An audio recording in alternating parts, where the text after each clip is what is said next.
Hi, this is Bill Radke. So, where are you in the pandemic mental marathon?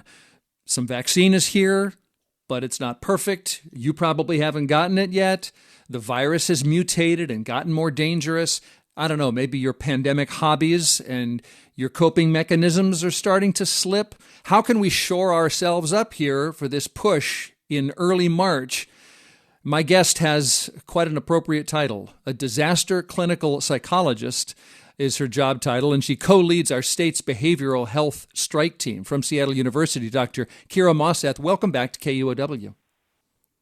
Hi, Bill. Thanks very much for having me. It's good to talk with you again. And when I interviewed you last fall, you said that the world is in the disillusionment phase of the pandemic. Would you remind us what that meant and what phase you would say we're in today? Yeah, absolutely. So the disillusionment phase is the time period in any disaster response and recovery cycle when people really kind of struggle to come to terms with what we've lost, what's changed, the things that we may never get back to the way that we would like them to have been in sort of post-pandemic life.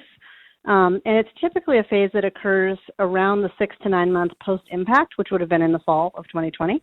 But what's ended up happening because of that big spike in infection rates that we had in early November and the variety of other things with the federal election and the weather changing and the rise in infections that resulted in, people changing holiday plans and just a different experience of the winter in general, is that the disillusionment phase has kind of extended, and it is something we're still sort of in right now.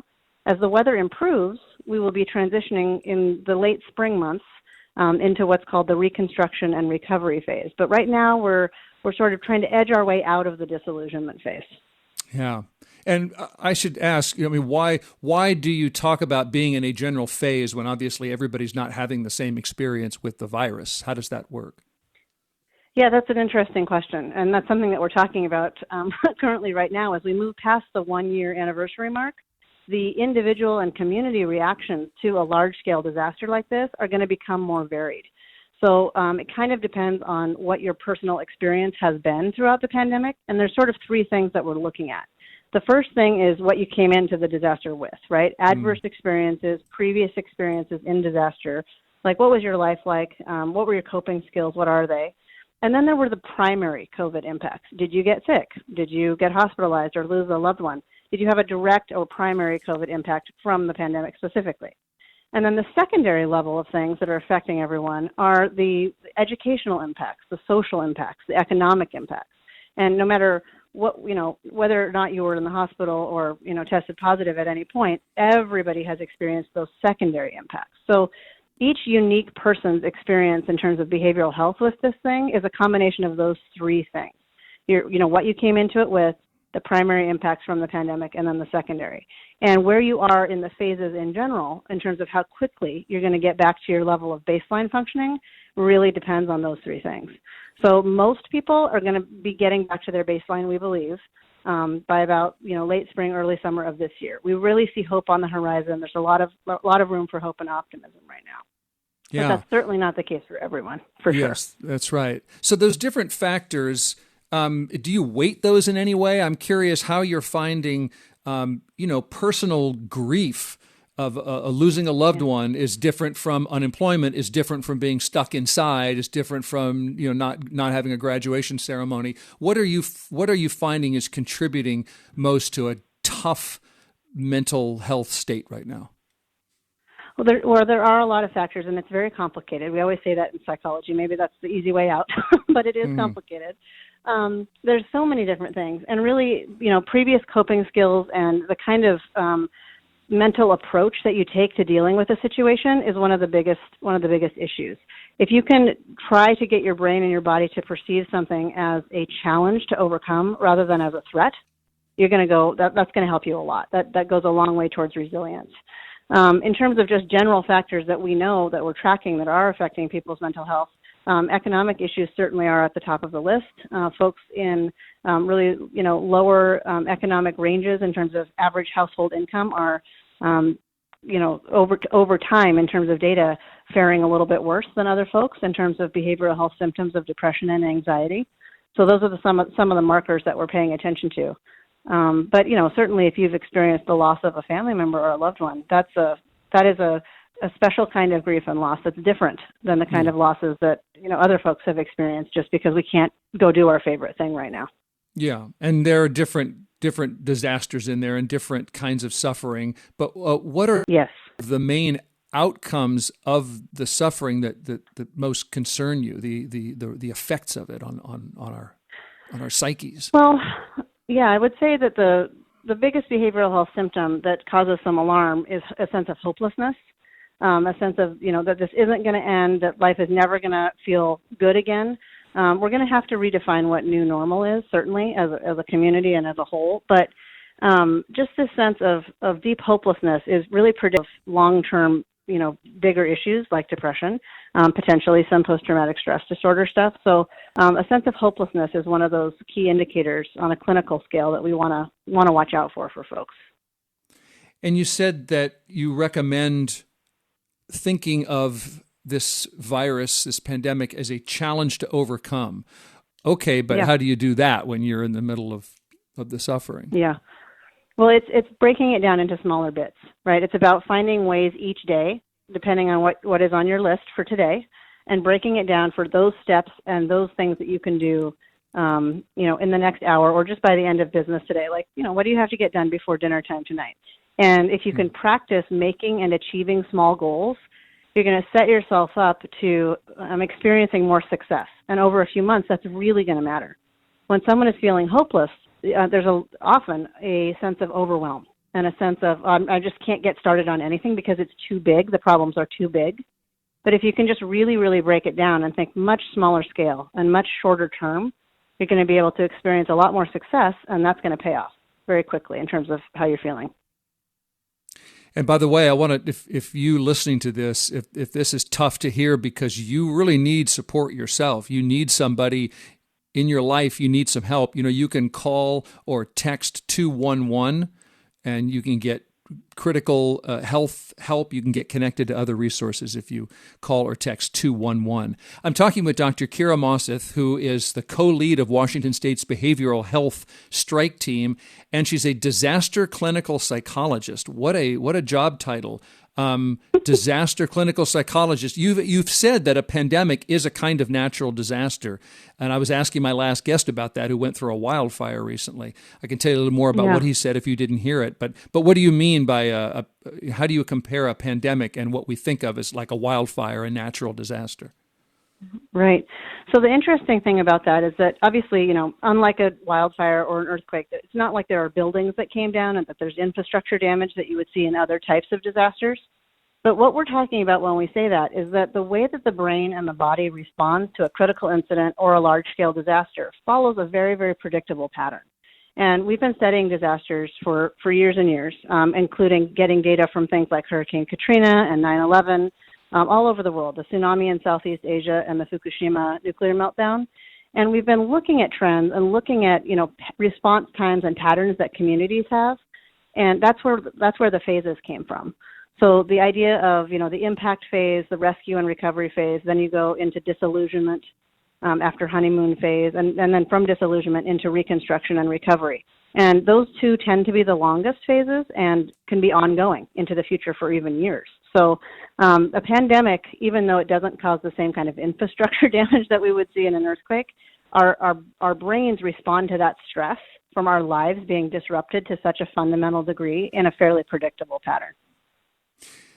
The guest I was talking to, this town councilor in Eastern Washington, whose town got wiped out by a fire, he said one challenge has been he said basically we all know there was a fire, but some of us have been in denial about the pandemic, what it is and how soon it's going to disappear.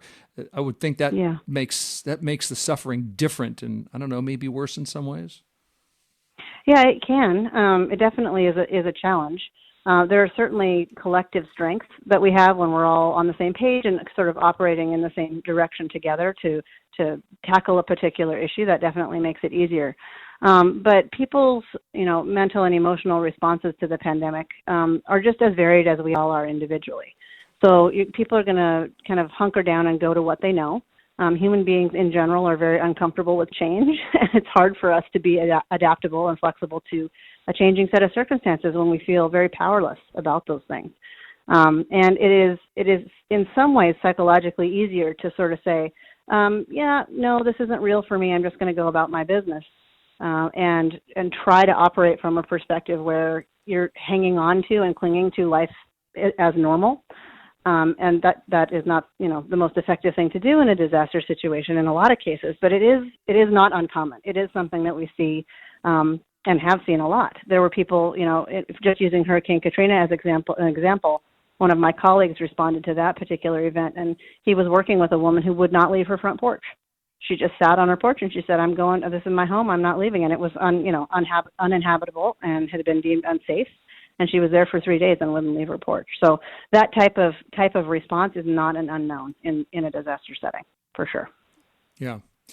This is Seattle University's Dr. Kira Mosseth, a disaster clinical psychologist and co-lead of our state's behavioral health strike team. So I liked when you gave me a piece of practical advice about breaking this down, thinking of it as doable challenges.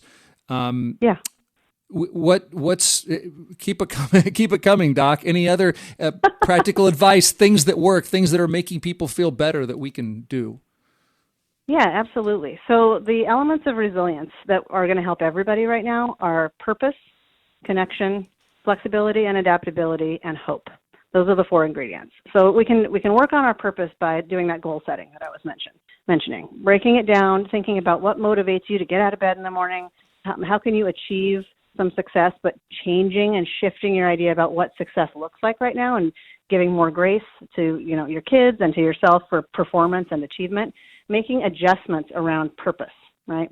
The second one is just connection, and we are all really, really missing our connection with other folks right now, whether those are just casual acquaintances or people that we saw closely and worked with all the time. It's really important to try and reach out and maintain as much connection as you can.